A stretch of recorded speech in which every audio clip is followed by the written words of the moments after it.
అందరు నాకు గురించి మాట్లాడారు. చాలా సంతోషం. నీళ్ళు వస్తుంది.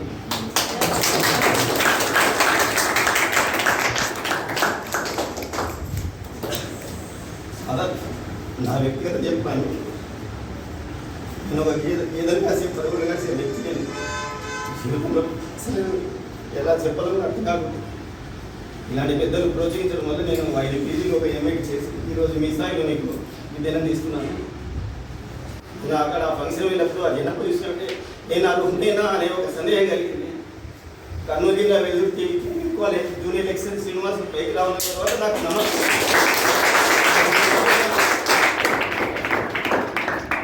ఆ జనాభాను చూస్తానికి నాకు భయం వేసింది. అసలు ఏం మాట్లాడకుండా అర్థం కాకుండా అసలు రాష్ట్ర స్థాయిలో ఇన్ని వేల మందిలో మా కళాశాలను గుర్తించడం, అందులో నా పేరు పలకడం, మా ఊరు పేరు పలకడం అనేది అది అసలు ఎలా మాటలోనే వ్యక్తపరిచేది. చాలా సంతోషంగా